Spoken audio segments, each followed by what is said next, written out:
Hello everyone, and welcome to my bold and beautiful official channel. I hope everyone is having a wonderful day. Before we begin, please hit the subscribe button and give this video a thumbs up. As Sheila and Luna fight, a gunshot echoes, and Lee takes a surprising stance toward Finn's daughter. Luna yells at Sheila at the beach school that Steffi is the issue, not her. Sheila informs her that Steffi won't understand her viewpoint if she does this. You must stop worrying. Luna complains that Steffi is harsh and judgmental. If only Steffi would disappear, they could finally have a family with Finn. Steffi pushes us to these limits, Luna sniffs. Even though they don't want to, they can't really ask Finn out for coffee. It doesn't have to be this way, she tells Sheila. This has gone too far. Sheila warns her granddaughter. You must now put down the gun. Lee and Finn talk about Steffi's SMS about having to go to the beach school in his office. He then laments that Sheila is calling him non-stop. Lee cautions him against answering, even if he tells her to move away. She's wasting her time and Finn won't let her back in. Together with her sister Penelope, Lee laments that Sheila is the worst mother in the world. Lee informs Finn that he is not accountable for his daughter's fate while talking about Poppy and Luna. The fact that her sister crossed the line with her son in that way sickens her. They discuss how she kept her pregnancy a secret from him. Lee believes she was ill, thus it makes sense that Luna became a monster. Finn summarizes that she has committed terrible, unforgivable acts. He must keep Steffi and the children safe from her, but he can't help but think that things might have turned out differently if he had been able to keep Luna safe. This is on Poppy, according to Lee. Finn can't get rid of the thought that if he had been given the opportunity to be her father, things may have turned out differently. If he had been raised by Sheila, Finn wonders what kind of person he could have been. He is appreciative that he was Lee's son. She helped shape him into the guy he is today. Although Luna is his daughter and her granddaughter, he does not condone what she has done. Although it's distressing and troublesome, it's the reality. Lee acknowledges that she feels sorry for Luna. However, they cannot alter the past. They both concur that she is a criminal and should not be in close proximity to Finn's family. It makes him wonder, though. If Luna hadn't been nurtured by Poppy, Lee is certain that she would have been different. Lee remembers what Luna was like as a little child. She cherished her family time. She admired Finn. She needs her father, he claims.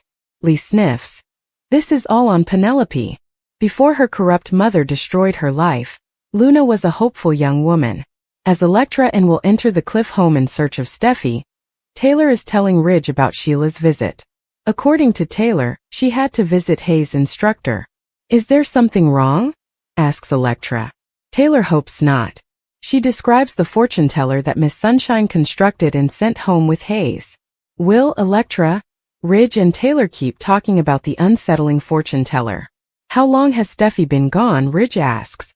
While speaking with the teacher, Taylor questions whether she lost track of time. Since Miss Sunshine has been communicating with the children without the parents' knowledge, Electra questions who she is.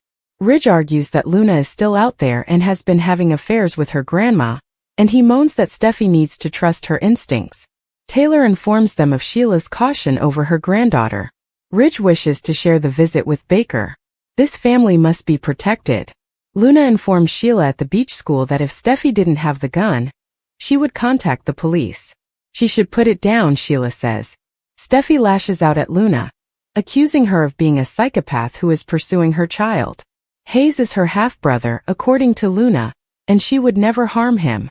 Sheila queries how Steffi, who is brandishing a gun, is expected to trust that.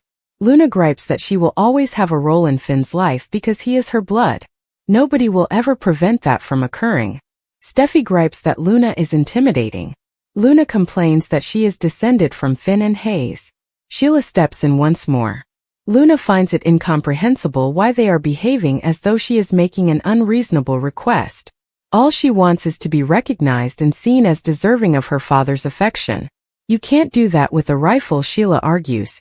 Trust me, I am aware. Perhaps she will be accepted in the future, but not now. I've waited long enough, yells Luna. She sobs that Steffi wasn't there to murder her. She is no longer that person. If Steffi wouldn't force him to pick, Finn and her could have a relationship. Her father might play a role in her future if they could all put her past behind them. Will inquires as to whether Steffi has been checked on by the cops at the Cliff residence. They'll find out, but Ridge is unsure. Will apologizes because the sting didn't go as planned. Will must have been frightened, and Taylor and Ridge are grateful for what he did for their family. Luna sobs over her early years at the beach school. Sheila informs her that she can shape her own future by using her history. She cautions, "Don't screw it up." A future with her father is what Luna desires. She felt loved for the first time when he told her and held her. When she ties up the teacher and holds her at gunpoint, Steffi wonders what she believes Finn would think. He's a forgiving man according to Luna. She yells to Sheila about their possible lives without Steffi. Sheila says, "Stop it. You must quit threatening her, Luna." Luna maintains that she isn't. Steffi says she is free to go if she won't harm her. She will locate Miss Dillon, remove her from the area, and then contact law enforcement. "We're finished. You will not be involved in Finn's life." Luna points the gun at her as she turns, saying, "Not so fast." In protest, Sheila rushes over and grabs the rifle from her granddaughter, and then it explodes. Luna's eyes enlarge. Bill's guilt, Sheila's fate, and the tumor twist. Liam Spencer's tumor story is likely to take a surprising turn. Deacon Sharp's response to the Sheila Carter Sharp news. In addition, Bill Spencer experiences hardship as he is unable to see his dying son. Let's discuss the upcoming events in the CBS soap opera as you continue reading. Prior to discussing the weekers, let's discuss what will be happening during the week of supporters will witness Sheila's attempt to persuade Luna Nozawa to relent and release Steffi Forrester Finnegan. But Luna refuses to relinquish the firearm. Rather, she loses control and goes utterly crazy. As a result, Sheila's own granddaughter shoots her. Sheila won't be the sole casualty. There will be more gunfire as more individuals show up at the art school. The number of shooting victims will rise to 3 with the addition of 2 more. The patients will be evaluated after the shooting victims are taken to the hospital. It's likely that John Finn Finnegan will learn about his wife. The 3 shooting victims are brought into surgery as Finn rushes to Steffi's side. Forrester, Bridget Grace Buckingham and Lee Finnegan attempt to rescue their lives. One patient, nevertheless, does not make it through surgery. Liam's injuries will also be witnessed by fans. That might help to understand Grace's extreme demands on the course of treatment. Bill will be disappointed that he won't be able to see Liam while he's in the hospital. Hope Logan receives a promise from Carter Walton. Regarding Poppy Nozawa, she says something that leaves Lee speechless. Fans can anticipate seeing what happens to Luna during that week. According to a leak, Luna and Liam will both continue to appear on screen in September. There might be some changes with Grace as well. Maybe Liam never had a brain tumor in the first place. Additionally, Nick Marone and Brooke Logan's journey ought to be drawing nearer. Keep an eye out for distant video footage that depicts Ridge Forrester and Brooke sharing scenes on a boat. Bill breaks down at Liam's hospital bedside when Luna wounds his son. Ridge and Taylor get engaged, and Luna pulls a pistol on Will.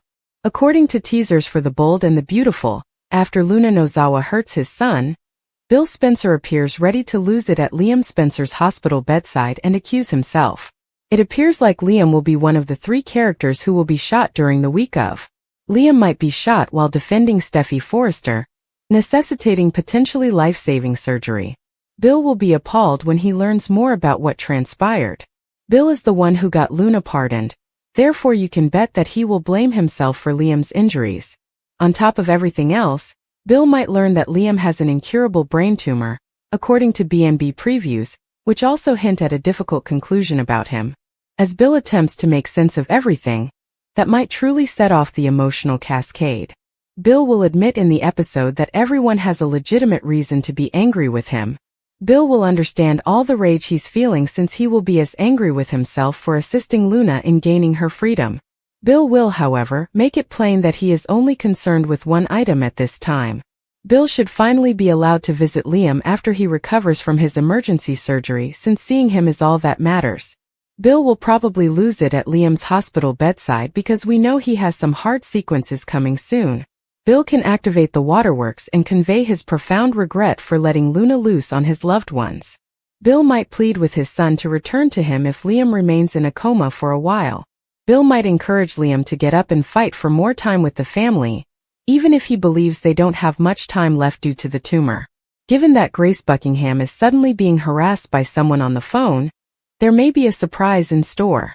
There must be another factor at play here because Grace is far too committed to getting Liam into treatment. Dr. Reese Buckingham's gambling problem and Grace's efforts to move on from her ex-husband were discussed, although it's possible that she's still involved in some of his drama.